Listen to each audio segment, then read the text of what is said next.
Welcome, audience. My name is Andrew Oral Alamar, and welcome to How to Develop Your Psychic Connections and New Predictions for the Future. And today we have an amazing guest. An amazing guest. Would you please introduce yourself and tell us what you do? Hey y'all, I am Nycole. I am love, I am light, I am energy, I am power, and I choose to channel these things through my coaching, my manifestation coaching for Black women and our allies, as well as through my art, my acting and performing as well. And it was through my acting and performance career, I should say, that I came to the world of self-development, law of attraction, spirituality, and all of that. And so here I am. That's really awesome. That I didn't know that you were an actress as well, or an actor. How do you want to? Yeah, I mean, either is fine. Within the industry, we use the term actor. If you're outside of the industry, generally the term actress is used. So, yeah. That's awesome. So, would you mind telling us what truly inspired you to, I guess, get on the pathway of a mindset and manifestation, or a manifestation and abundance coach, specifically for women of color? Yes. So I have been doing coaching. I've been in the self-development world since 2014, receiving and giving. I started out because I've been performing my entire life. So when I first started in the self-development world, I was receiving coaching and also coaching other performers and actors. And it was kind of like a side hustle. Just people who came to me and wanted help, needed help, I would help them. And because my bread and butter was still acting, I was making money acting full time. And I was, so fast forward to 2019. I have been in the Broadway show, The Book of Mormon. Well, at that time I had gone back and forth between the Broadway show and the tour. And at that particular time in 2019, I was in the tour. And I specifically remember August 2019, I declared like, okay, I've been in this show for about 4 or 5 years at this point. I'm ready to move on. How am I going to move on though? Because I'm making good money, like good 6-figure job, like how am I going to, how am I going to move on from this? Mm-hmm. So I decided, I was going to turn that side hustle into a full blown business so that I could lean on that and then pursue other acting opportunities while I leaned on that. That was my decision in August of 2019. Mm-hmm. February 2020, I still only had one client. So that comfortability in that job kept me comfortable, and I was not doing what I needed to do to build my business, clearly. And then March 2020 happened. And everything was shut down. I had no job. Like the job was gone. There was nobody was performing, no TV, no film, no theater, nothing was going on. And so I was like, oh, okay.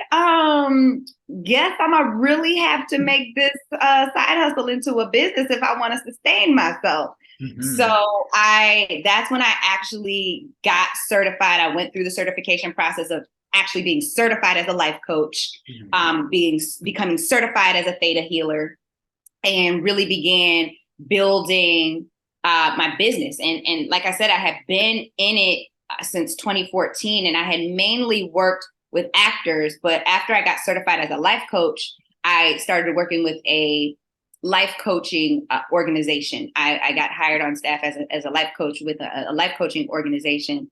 And I started actually life coaching as well as entrepreneurial coaching while I was at that organization. And so I was like, oh, I really like this as well. And and that was the impetus to then get the theta healing certification, all of that. And so I kind of started not expanding, not just coaching actors, but started coaching entrepreneurs and even just people who were employees that just wanted to grow and self-develop and evolve and ascend. And so I was like, oh, this is great. This is fantastic. And then I started getting imposter syndrome, and I was like, I'm brand new to this. Like, how I'm just starting out as an entrepreneur. How am I going to be coaching people on entrepreneurship, right? And so that and life, like I'm like, is my life together? How am I be coaching people on their life? Like, so that imposter syndrome started to come in. So I went back to coaching actors again. But I realized, like, oh, as you know, acting is fulfilling for me, but this coaching on acting, coaching the business, coaching, this just isn't fulfilling me. And so I really had to sit and examine, and I realized that the through line, no matter if I was coaching actors, no matter if I was doing life coaching, no matter if I was doing entrepreneurial coaching, was the mindset and the evolution and the self-development of the inner person, the inner world. And I was like, oh, that's the through line. And I also noticed that, since being in this industry since 2014, that I had never experienced a space that was cultivated just for or predominantly for Black women. Exactly. And so I was like, oh, that's my niche. That's what I want to do. I want to do mindset work, manifestation work, law of attraction work, and create a space that is safe, that is centered around Black women. And so, circling back. So going back to when, after the pandemic hit, I had to, and I use that as my, my story of how I describe what manifestation is. So yes, manifestation is calling in, attracting what you desire. Yes, manifestation is creating something, in your life or, in your world. I heard a different definition, or maybe even more clear definition to me of what manifestation is from one of my old mentors, Jonathan England. And he said, manifestation is actually the key to manifestation is making obvious that which is already there. So I, and I use the story of the Wizard of Oz, the lion in the Wizard of Oz. He was trying to manifest, courage, right? The lion was trying to manifest courage. That was his prayer. That's what he was going to Oz looking for, courage. He prayed for courage. And what happened? Flying monkeys came and tried to attack him and his friends. And he had to man up and protect himself and his friends.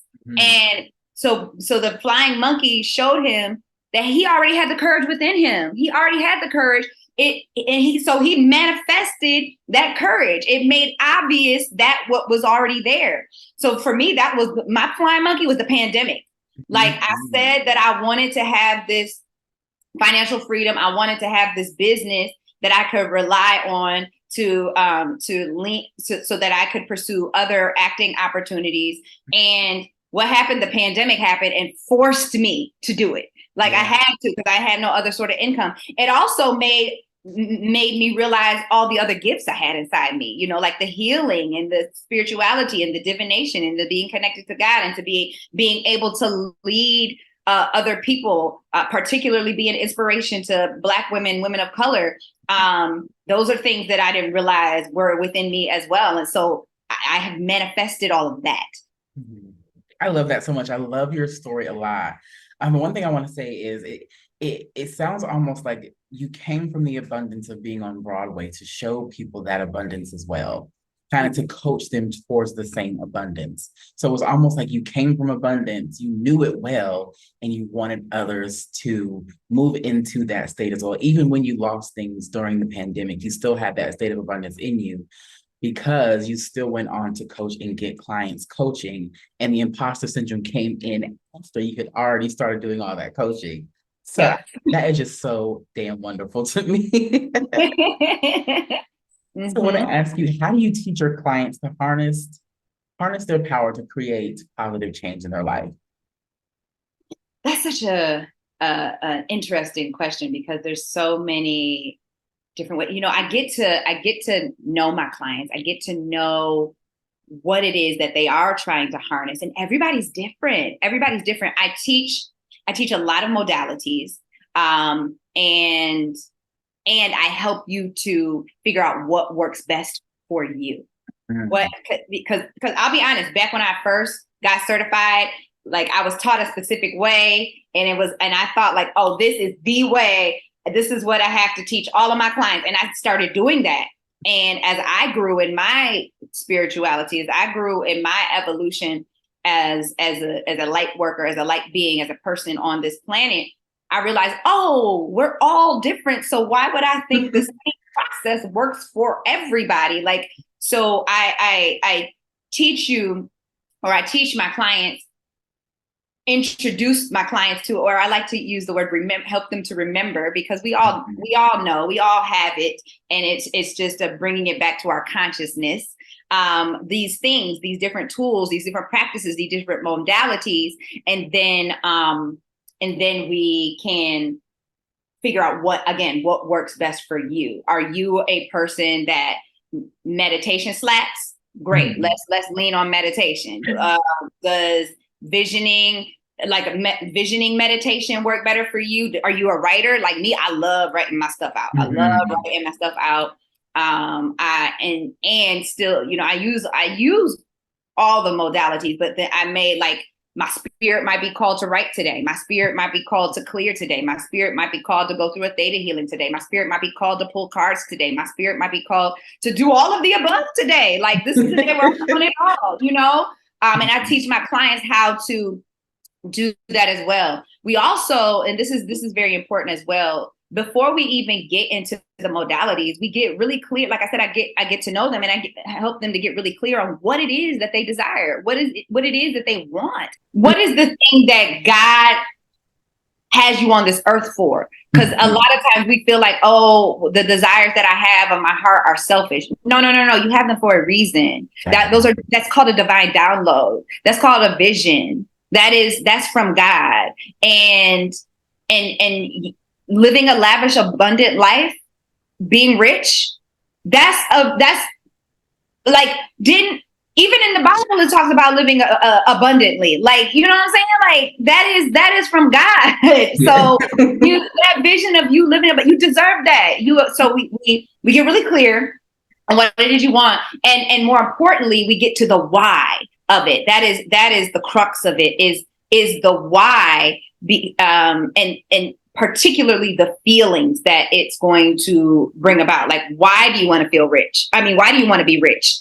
So I can be free. Yeah. That's the vision. That's what God wants for you. That's what you want. You want to be free. You want to feel free. Why do I want to have X, Y, and Z job? So I can feel secure. You want to feel security, so we're going to get to the why. And that is so important as a part of harnessing manifestation, because it's all electromagnetism, right? Mm-hmm. It's all electromagnetism. The thought, the thing, the desire that you put out into the universe is the electric charge. And you can put out electric charges all you want, but if you are not magnetizing, attracting the thing back to you, it's not going to come. Mm-hmm. And how do you do that? You have to make sure that you are on the same frequency as the thing that you want. How do you make sure you're on the same frequency? By understanding consciousness and emotions, because emotions and consciousness are all different frequencies. And so you have to make sure that your baseline emotion, your baseline frequency is in alignment with the thing that you want. Mm-hmm. I know that was a lot. No, it was exactly what I needed to hear. I think, just side note, an issue I've been having in my own manifestation is matching my vibration to that of what I want. Yes. And I think I realized yesterday that my dominant vibration is one of anxiety.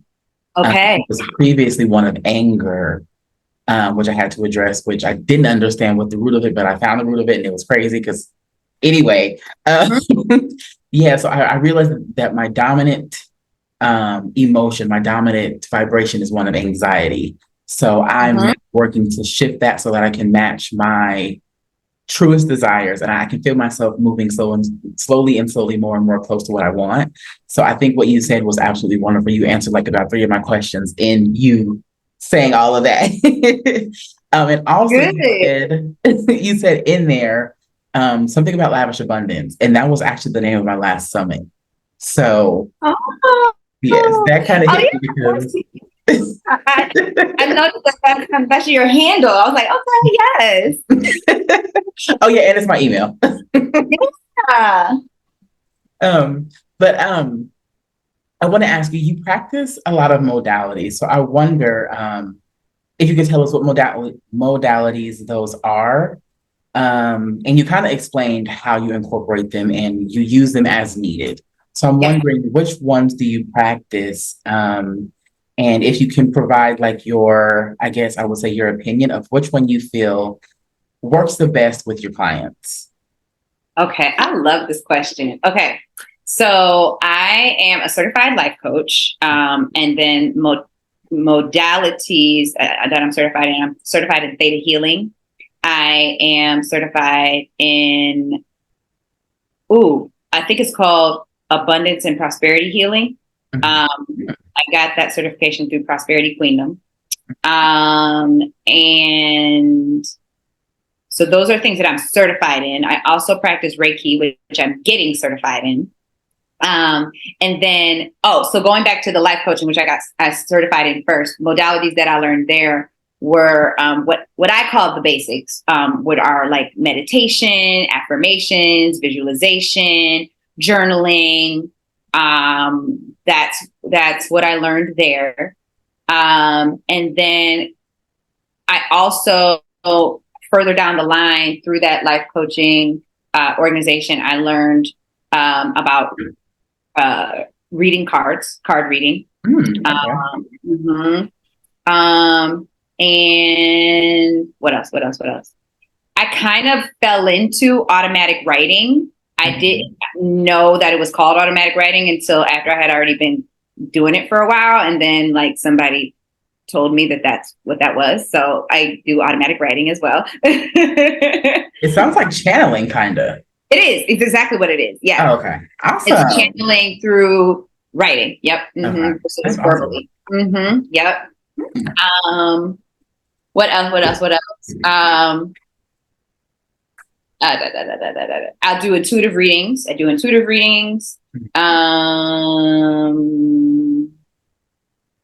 And that's all that's coming to mind right now.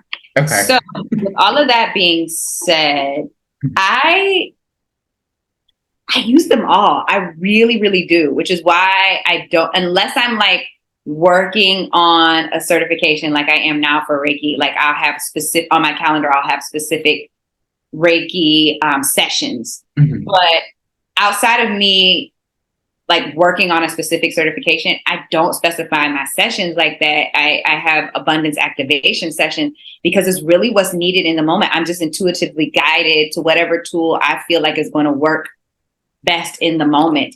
I will say, I forgot this modality. This is probably my favorite one that I use the most, and that is clearing. It's a clearing process. This clearing process mixes different modalities like digging, Ho'oponopono prayer technique, embodiment practice. It kind of mixes a lot of things. But it's an overall like emotional clearing process. And that's probably the one I use the most, but it probably is my favorite, but I really do use them all. Yeah. Well, I shouldn't say that's my favorite. That's probably the one I use the most. My favorite is cards. That for me, that's just fun. Okay. I love that too. I love that you dig. I think that's one of like the hallmarks of being like a theta practitioner. Yes. That's one of the things that we learn the most. And it's really, really difficult once you learn it to not do it. I do it in every single one of my sessions. I dig and dig and dig and dig until I find the little situations. So yeah, I usually ask this question just because I like for the listeners or watchers to resonate with whatever modality you do so that they can have that connection with you. And I like to see what your favorite is just because of my own curiosity. Uh, Yeah. but yeah, I asked that just to kind of give everybody a feel of I guess your arsenal. That makes sense. Yeah. Yeah. And I used to be like, why do people get certified on so much stuff? That's so stupid. Like just be a specialist in one thing. But now I get it. It's like, I don't necessarily need you to know that I do all this stuff. Like I don't lead with the fact that I have all the certifications at all. Like even you were like, wait, what? I don't because I just like being able to be intuitively guided and just having the more tools I have to pull from when I'm being intuitively guided, it makes the process easier. Like because I just have more to pull from. And so Yeah, that makes sense. And I say the same thing. I said the exact same thing after I got certified as a data practitioner. Because I just felt like, why would you go on to keep collecting more and more modalities?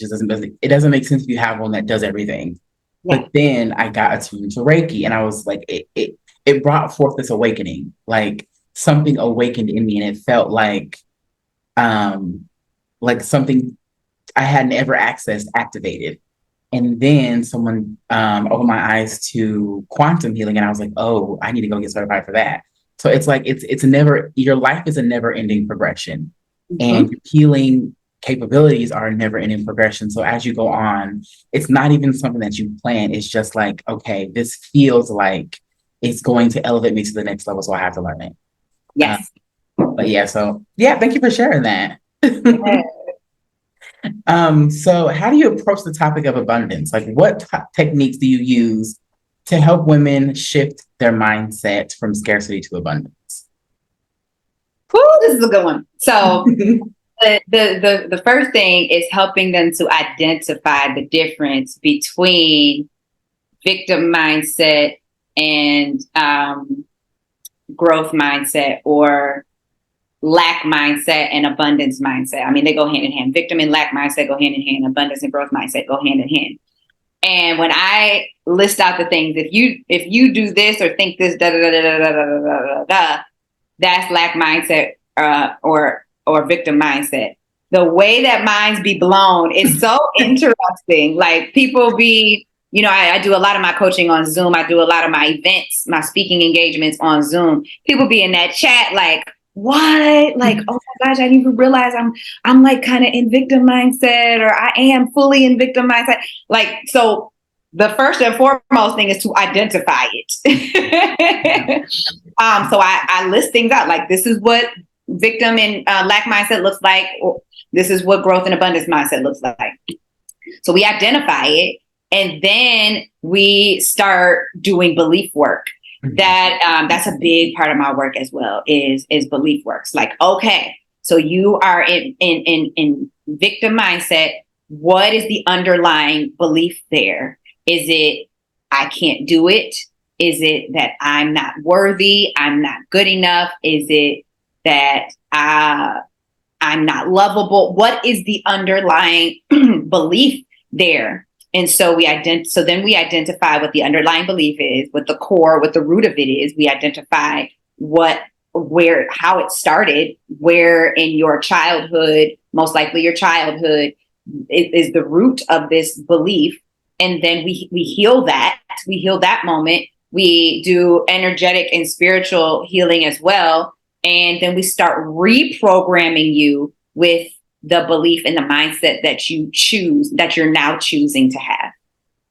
I love that so much. So when you do this reprogramming, is it one and done or is it a steady process? It's a steady process. Like there are some occasions, Mm-hmm. and I dare say rarely, where it can be an instant change. And even with the people that is an instant change, there's still maintenance to be done. Yeah. Because triggers will happen. Stuff will creep back in. Thoughts will creep back in. Beliefs will start to creep back in if you don't maintain it. So most people, it's not an instantaneous change. It is a process, but even with the people where it is an instantaneous change, there is still maintenance to be done. It's an ongoing, as you earlier kind of alluded to, it's this is a lifelong process. This is a commitment. This is a lifelong commitment. This kind of work is a lifelong commitment. It is. You never make it. You don't. Yeah. It is a lifelong process, and you really have to truly be committed to it. Like, you cannot take a passive role in your healing because you won't live the life that you desire to take a passive role in it. That's something I am learning. Yeah. And I'm going to say something that may be radical, may not be radical, but this is something that this is something that has just kind of come into my field of awareness, is that when we're done, like, so I believe that we are infinite souls on a journey, an infinite journey. And we keep coming back to this earth in different forms, in different lifetimes. And each time we come back, we're at a different place on our journey. Once we have made it, we're not coming back onto earth. Like, we're still an infinite soul, but once we've made it, you ain't coming back into a life form. You just gonna continue to be an energy out there, because like, you have learned everything that you needed to learn. So if you here on this earth, it's because you ain't made it yet. Exactly. That's my biggest goal, is to not come back. I don't want to do this again. No, take me wherever I need to go. Take me. I don't care if I'm a fart in the wind. I'll keep blowing. Okay. I don't want. I do not want to come back. So that's why I really stress like taking an active role in your healing, because do you want to come back to this motherfucker? Do you want to come back and see people starve and get killed by police and die? Ooh, baby.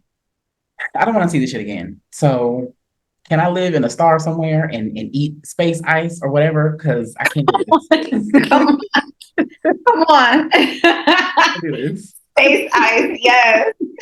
Space ice sound good. Right? No chemicals, no sulfurs and things. I just want to take me, aliens. Come get me. But would you mind sharing a success story you have? Like, one of your favorite stories of transformation that you facilitated? Yes, I sure would. So I have a client. I don't think she'll mind me sharing her first name. Her name is Denise. She came to me actually at the end of 2020. So she came to me when she was feeling like burnt out at work, feeling stressed, like feeling like she had been in this career for decades and felt like she was a real estate agent, and she felt like she was just like hitting this wall, this ceiling, and had been at the same place for years at this point. And she came to me, and she was averaging about 2 to 3 contracts per month, which is actually good in real estate. Like, but she had been there at that point. So like, a lot of real estate agents probably hear that and be like, oh, I wish I was doing 2 or 3 contracts. Like, that's actually good in real estate.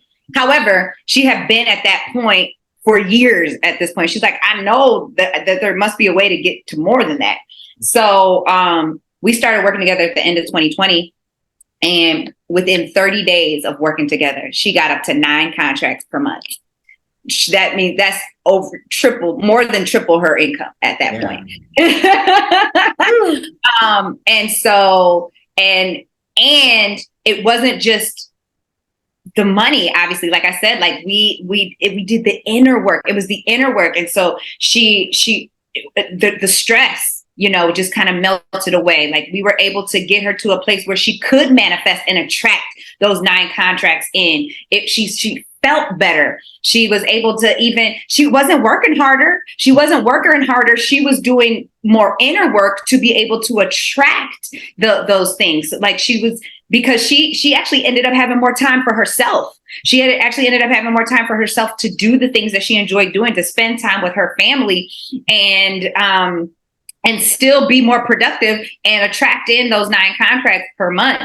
And she just continued. And so that was back in late 2020. And well, I guess by that time, because she started in December. So by that time it was early 2021, in January 2021. And she still works with me to this day. So there's 2.5 years later, over 2.5 years later, she is continuing to grow and expand, and just spiritually, awareness wise, developing. She has changed positions. I was gonna say careers, but not really careers. She's but positions, and also now she's a coach herself as well. And so she's still doing real estate, but just in a different sort of position. Now making more money than she ever had before. Just really, still like in each year that we work together, just more and more growth and expansion. Like, and she's a very clear example of understanding that, oh, this is a lifelong process. Like, I'm never going to make it. There's always more for me to grow and learn and expand. And each year she does. She grows and learns more and expands, and just grows in, like I said, her vibration, like how she feels. Like each year is just the baseline emotion, the baseline frequency just grows and grows and grows. And therefore she just attracts more and more and more and more. And also she's a prime example of how I described manifestation. Like, she is becoming the woman that she needs to be in order to attract the things that she wants to attract. Like, one of the things we talked about early on was she wanted to travel more and be doing it in like first class and 5-star accommodation. So who's the woman that travels first class all the time? You best believe she figured it out, because now she travels first class all the time. What do I need to do to have these things? It's be, do, have, right? So who do I need to be?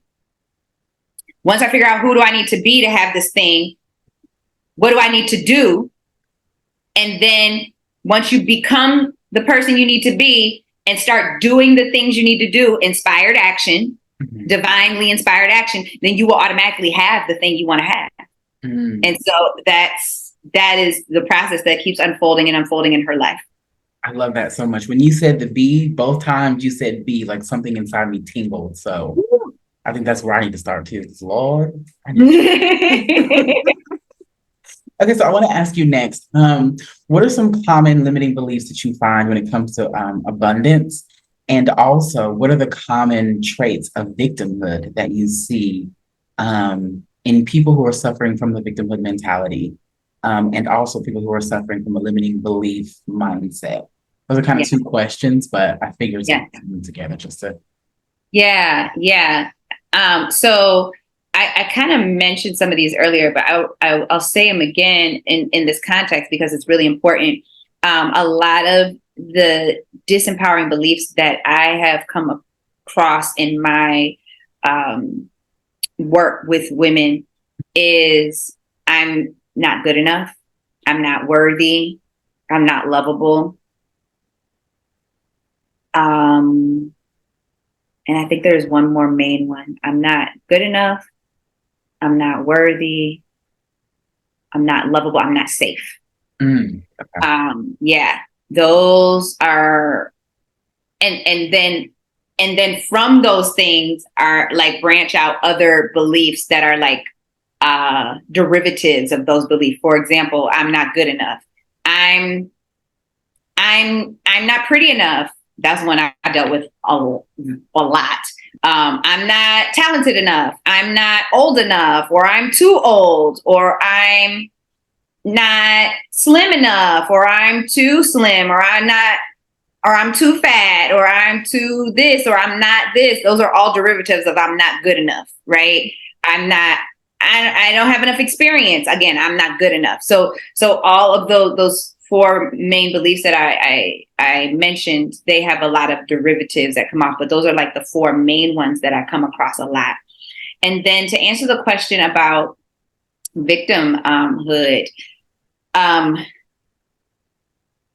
remind me what that question was again. What are the most common victimhood? Oh, yes. Yeah. Like, what are the most common things I see in victim mentality? Yeah, when someone is like afflicted with a victim mentality, what are the most common, I don't know how you would even phrase that. What are the most common I guess traits you would see in someone who's suffering from victimhood mentality? Okay, there we go. Yes. So blaming. Blaming is the biggie. Blaming is the biggie. If not taking full responsibility for where you are in life, like, I mean, full 100% responsibility. If there's any part of you that is pointing the finger outside of you, that means you're not 100% taking full responsibility of where you are in life. Now, that being said, I like to tell the story. I think I got this from Will Smith. I'm pretty sure I got this from Will Smith. He said, you know, if a baby in your house knocks over a candle and starts a fire, right? That wasn't your fault. That wasn't your fault. It wasn't even the baby's fault. The baby was just being a baby, probably stumbled and accidentally knocked over the candle. You know what I mean?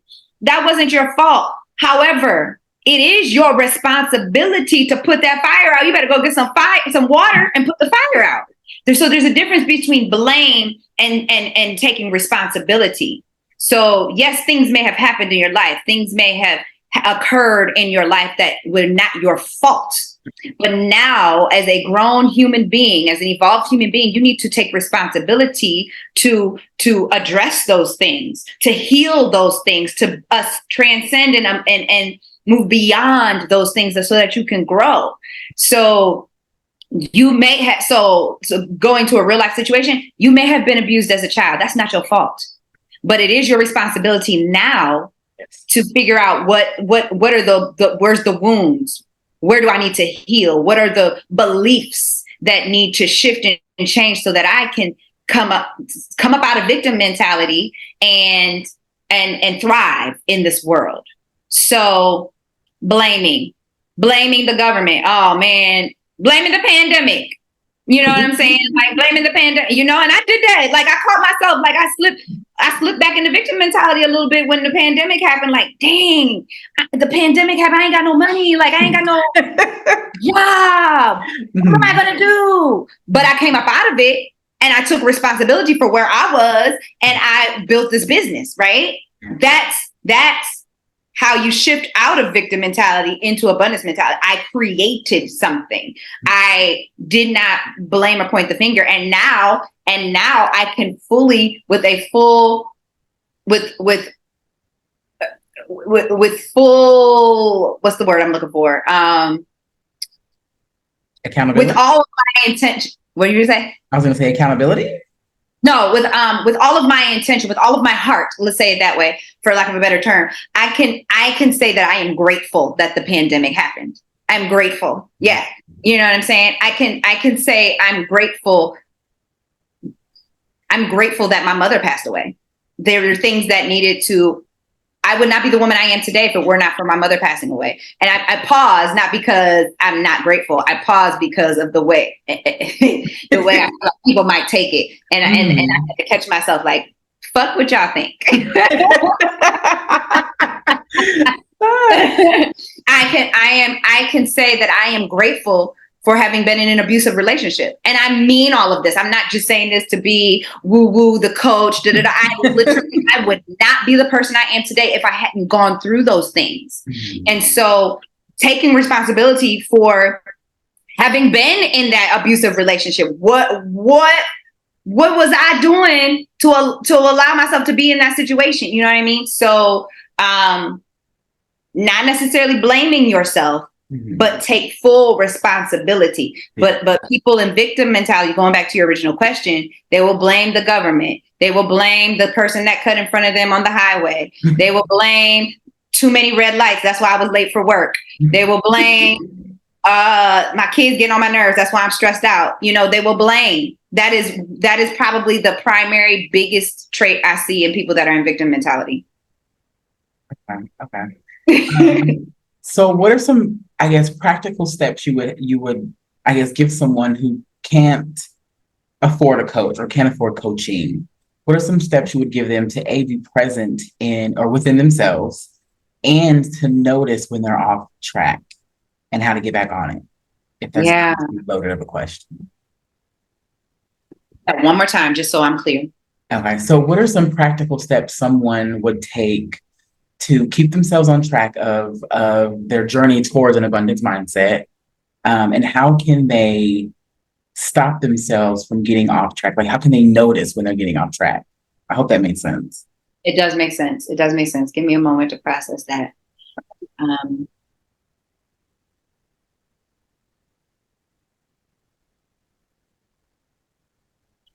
I think the first thing, because you mentioned if it's somebody that can't really afford coaching, because that would be my first thing. Get a coach.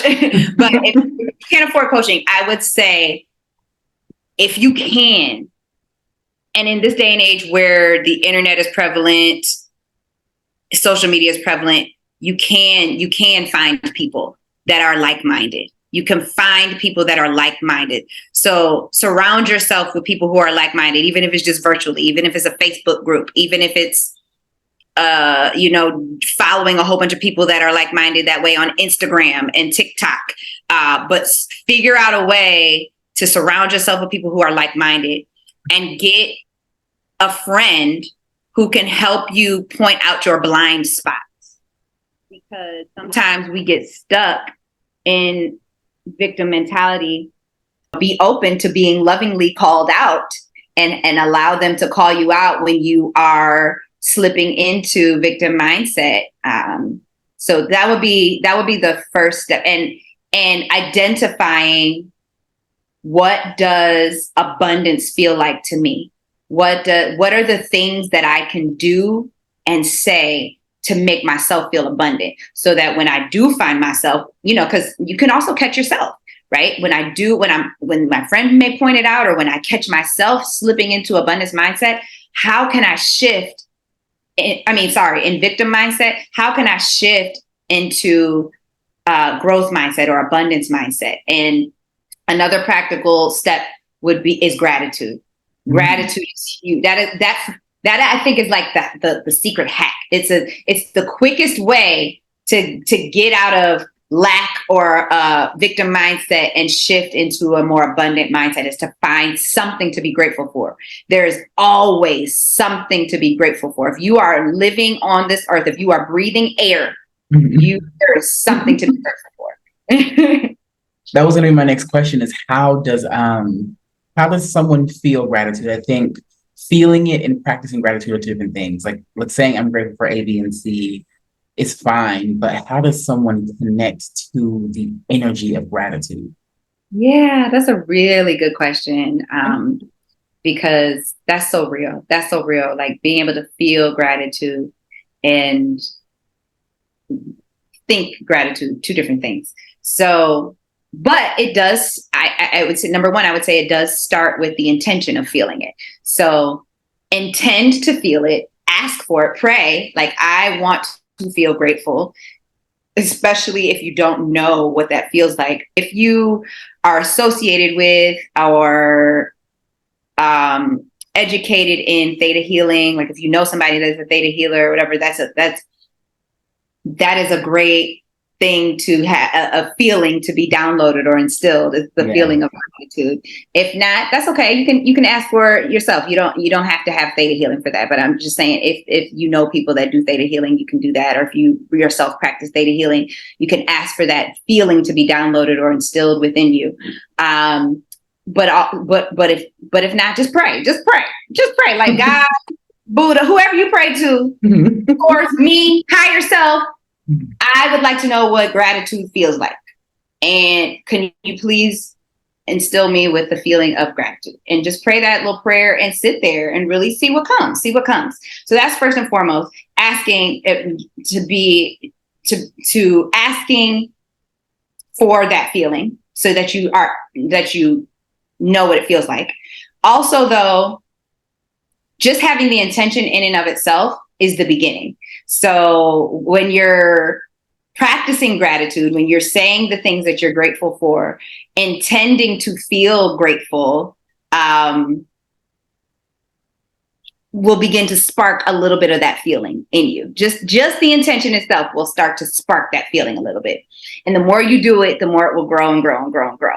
So there's that. And then the third thing I would say is recalling past times. Like, there's probably some time in your life where you just felt immensely grateful. You know, maybe there was a time in your life somebody saved your life or saved your behind from some terrible punishment, or maybe, you know, your grandma or your mom did something that was just over the top, you know, or maybe not even somebody that close to you. Maybe it's a complete stranger did, you know, brought your wallet back to you that you lost, you know, like tap into a past time where you may be able to remember feeling immense gratitude. And that is helpful in bringing that feeling back into your life as well.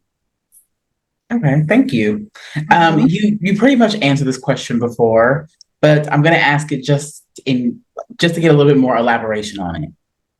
So how do you balance the concept of manifestation with the importance of taking practical action towards one's goal? Yes. Okay, this is good. So balance for me and my clientele looks like 80-20.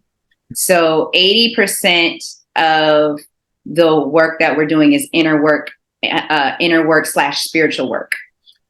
That again, that if you spend 80% of your energy and intention on that, you only need 20%, maybe less, of actually doing practical outer world things.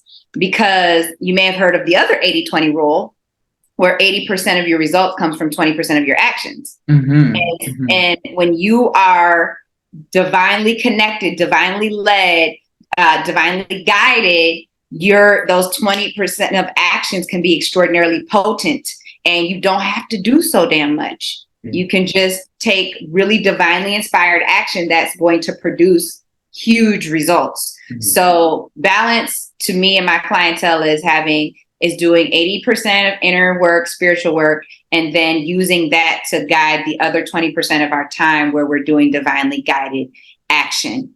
Did that answer the question? Yeah.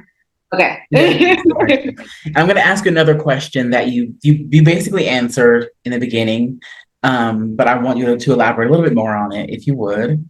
But will you tell us the importance of offering a safe space, a safe place for Black women? Wow, yes. Okay. You want to go there? Okay. Well, I mean, if we're going to call a spade, I'm going to call a spade a spade. This world was made by and for, well, this society, let me not say this world, this society in which we live was made by and for cisgender straight white men. And so, as a Black woman, we are exactly the opposite of that, except for the part. But even some of us are not cis, so there's that. And so that means, like, this world, the society, the way that it's set up is like almost exactly opposite of who we are as people. And so the way we navigate this world of self-development, law of attraction, manifestation, whatever you want to call it, is going to look different. It's going to look different because the way we have to operate in society looks different, because the way the beliefs and the traumas and the things that we come into in this space is different. I have read statistics that say that Black women currently are the demographic that are being the most educated currently right now. That's the demographic that are being in higher education.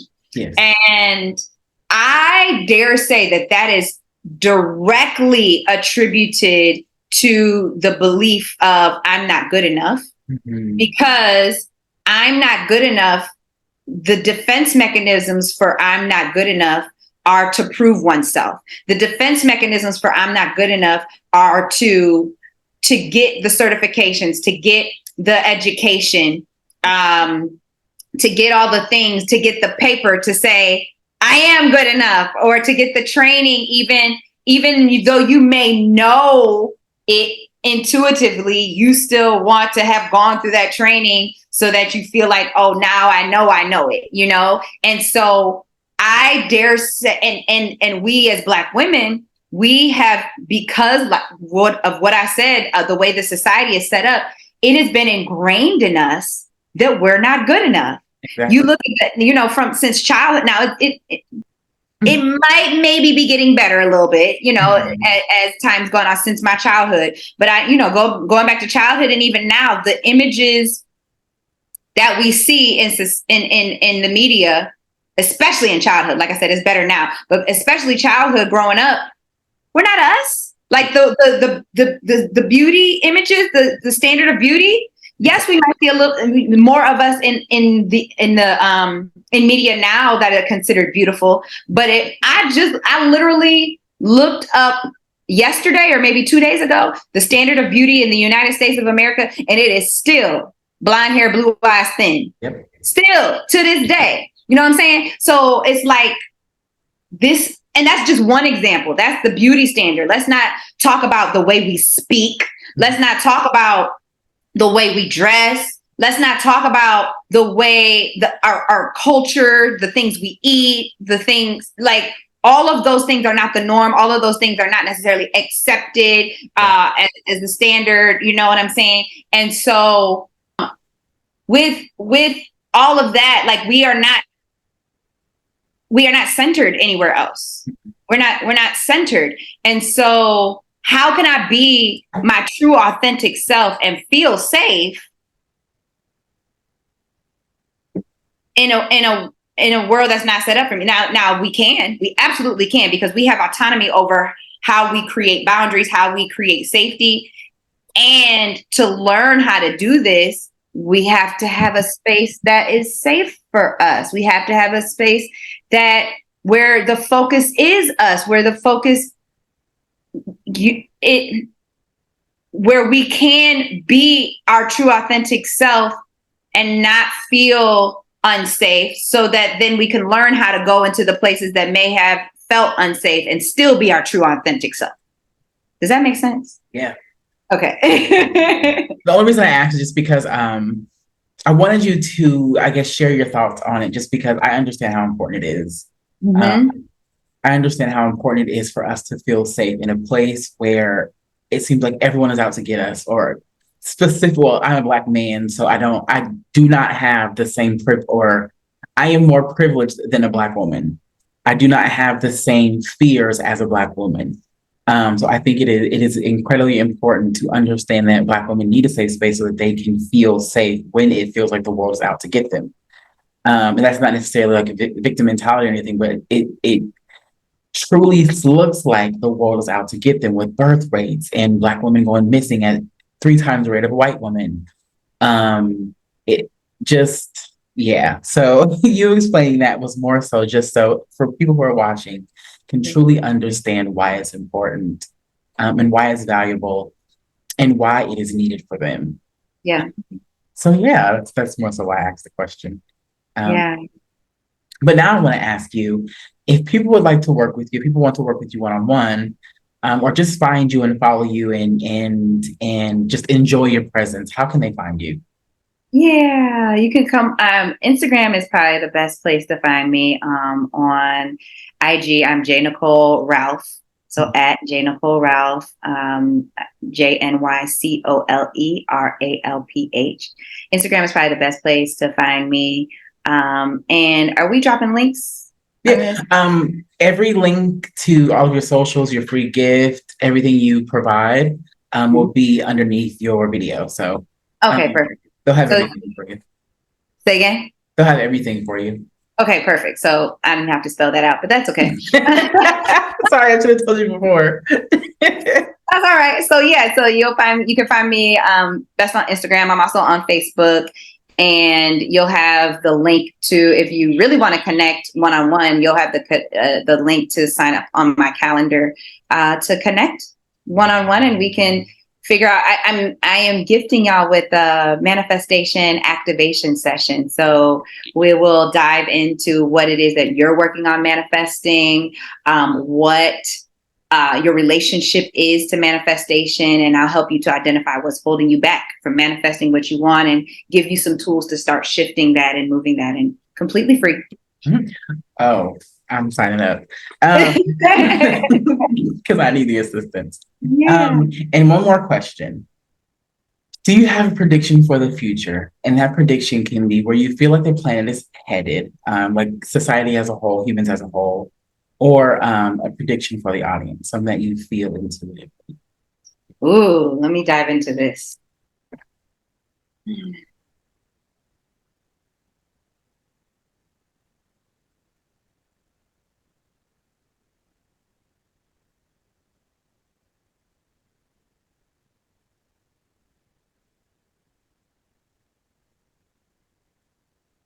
There's going to be more and more people following their joy, following their heart, and just having these awakening, having more light and love in the world. It is what I'm seeing right now is the white light is expanding and expanding and expanding. And that's telling me that there's just more and more people are going to start coming to themselves, their true selves, and following their heart, following that light, following their love, and joining this movement of that we're a part of right now. Yeah, that's what I'm getting.